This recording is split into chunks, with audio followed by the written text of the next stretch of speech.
안녕하세요. 하늘소리교회 이모상 목사입니다. 오늘은 사도행전 말씀을 이어가기 전에 먼저 성령 세례의 개념을 정리해서 나누려고 합니다.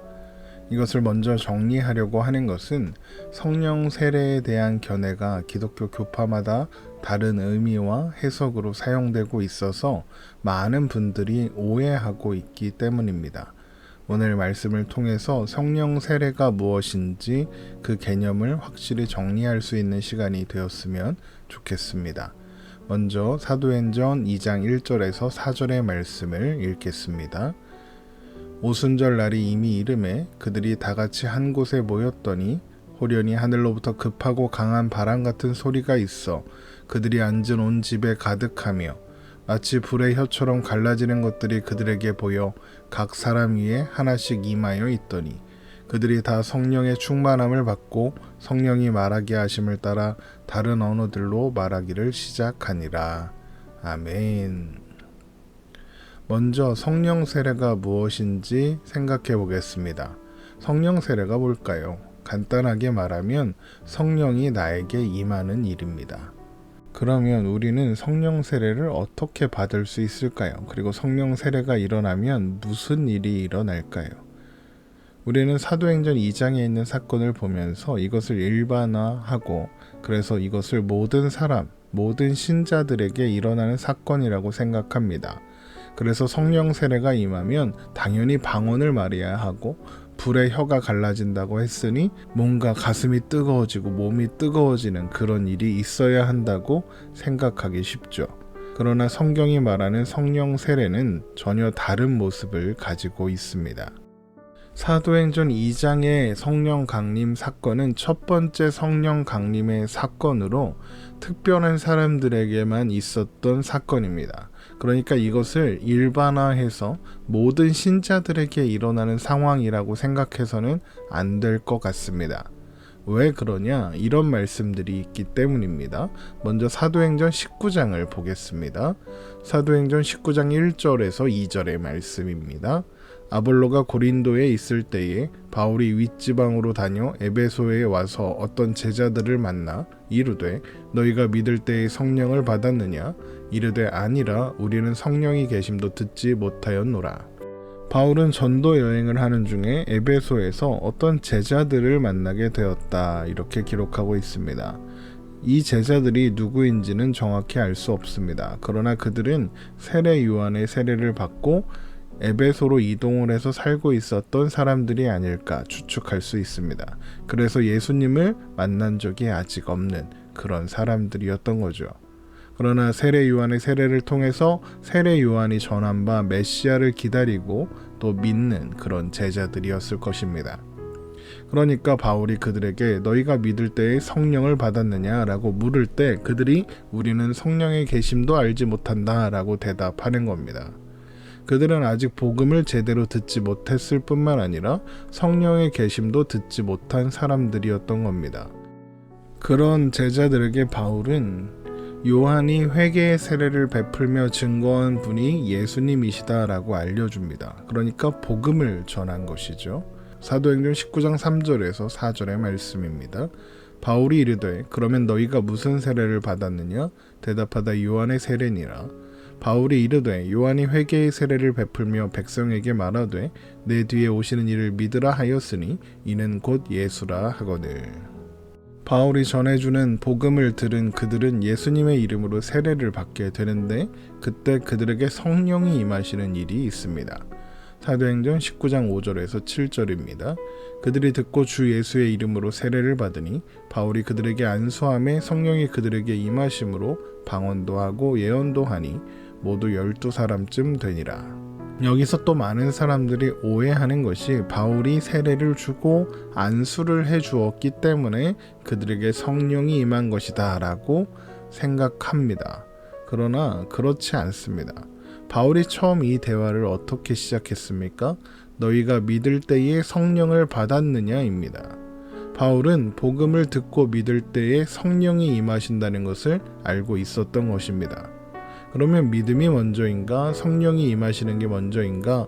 이 두 가지는 사실 동시에 일어나는 일이기 때문에 무엇이 먼저다 말하기는 어렵습니다. 그러나 성령님이 임하셔서 믿음이 시작되게 도우시기 때문에 굳이 무엇이 먼저냐라고 한다면 성령이 임하시는 것이 먼저다라고 할 수 있겠습니다.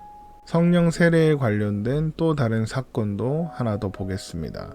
사도행전 10장에 보면 베드로가 성령의 인도하심을 따라 이방인인 고넬료라는 사람에게 가서 복음을 전하는 일이 있었습니다. 그리고 그가 영접했고 베드로는 그에게 세례를 주고 돌아왔죠.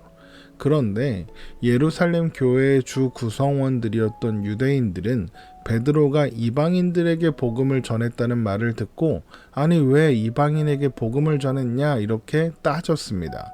그러니까 유대인들은 아직까지 복음이 유대인들만을 위한 것이라고 생각하고 있었던 것입니다. 그러자 베드로는 11장에서 자신이 그렇게 했던 모든 과정들을 설명한 뒤에 마지막에 이런 이야기를 합니다. 사도행전 11장 13절에서 18절의 말씀입니다. 그가 우리에게 말하기를 천사가 내 집에 서서 말하되 내가 사람을 요바에 보내어 베드로라 하는 시몬을 청하라. 그가 너와 내 온 집이 구원받을 말씀을 내게 이르리라 함을 보았다 하거늘 내가 말을 시작할 때에 성령이 그들에게 임하시기를 처음 우리에게 하신 것 같이 하는지라. 내가 주의 말씀에 요한은 물로 세례를 베풀었으나 너희는 성령으로 세례를 받으리라 하신 것이 생각났노라.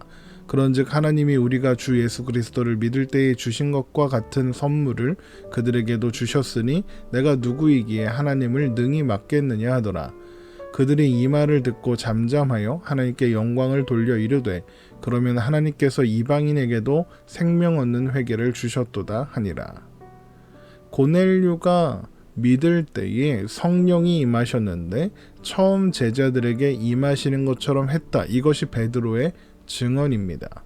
그 말을 들은 다른 제자들이 하나님께서 이방인에게도 생명 얻는 회개를 주셨도다 이렇게 반응한 것이죠.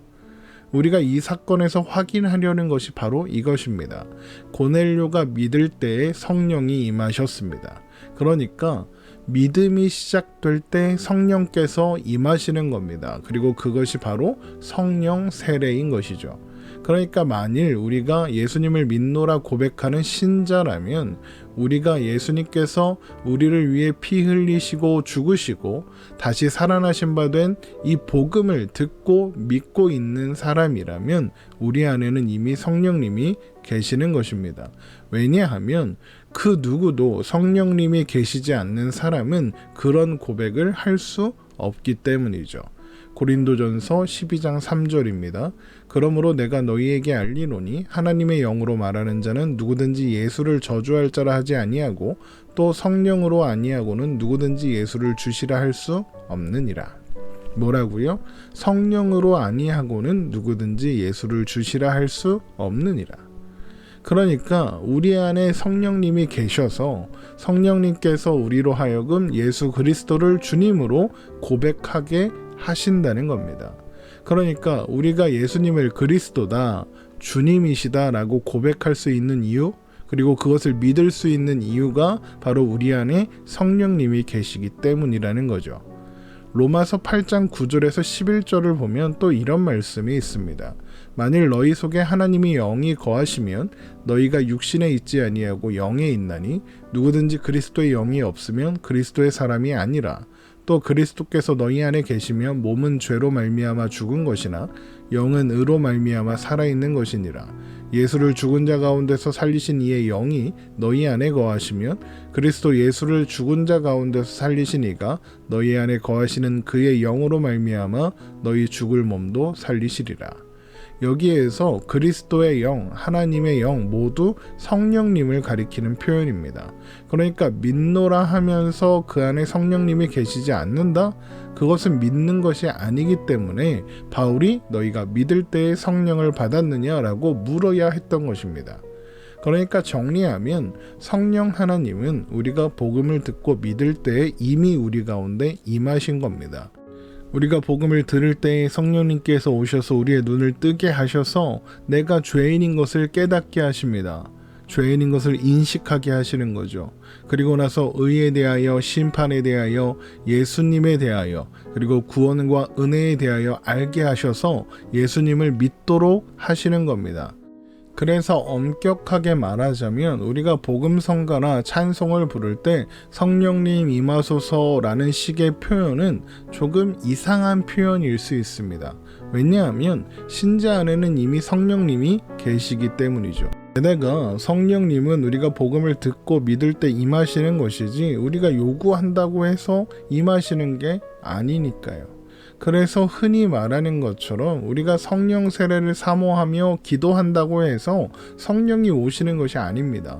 또 성도들이 성령 세례를 받아야 능력 있는 그리스도인이 된다 이러면서 그 성령 세례를 사모하면 성령이 임하신다 이런 식으로 말하는 것도 말이 되지 않습니다. 성령 세례를 받아야 비로소 능력 있는 그리스도인이 된다는 말은 성경에 없습니다. 여러분, 능력 있는 그리스도인은 아무도 없습니다. 혹 그리스도인이 어떤 능력 있는 어떤 놀라운 일을 하게 된다면 그것은 성령님께서 도우셔서 하나님께서 도우셔서 하게 된 일이지 그 사람이 능력이 있어서 하는 일이 아닌 겁니다. 모든 그리스도인들은 이미 성령 세례를 받은 사람들입니다. 성령 세례를 달라고 요구할 필요가 없는 것이고 요구해서도 안 되는 것입니다. 성령님은 하나님이시니까요. 하나님한테 오라가라 이렇게 하는 것과 마찬가지인 행동이 되는 것입니다. 우리가 예수님을 주님으로 고백하고 구원자로 고백하고 있다면, 그러니까 우리가 믿고 있다면, 우리가 신자라면 우리 안에 이미 성령님께서 계신다는 것을 여러분 기억하시기 바랍니다. 우리 안에 계신 성령님께서 우리의 마음과 생각을 주장하사 우리를 온전한 자리까지 자라가게 하실 것입니다. 그래서 우리는 성령님께서 우리의 마음과 생각을 주장하시도록 맡겨드려야 합니다. 우리는 자꾸 내가 뭔가 하지 않으면 불안해합니다. 성령님께서 우리 안에 계심에도 불구하고 우리가 자꾸 내 인생을 내가 책임지고 살아야 한다고, 내가 구원을 이루어야 한다고 생각하고 있는 것입니다. 그러나 우리 안에 계시는 성령님께서 우리를 책임지신다, 이것을 믿어야 합니다. 신뢰해야 합니다. 그것이 성령님께 우리의 마음과 생각을 맡기는 것이고 그것이 성령 충만의 시작입니다. 내일은 성령님이 어떤 분이신지, 그리고 성령님께서 우리 안에 행하시는 일이 무엇인지, 성령님이 우리 안에 계시다는 증거가 어떻게 드러나게 되는지, 그리고 성령의 충만함이란 무엇인지 자세히 살펴보도록 하겠습니다. 오늘도 주님 안에 평안한 하루 되시기를 주님의 이름으로 축원합니다.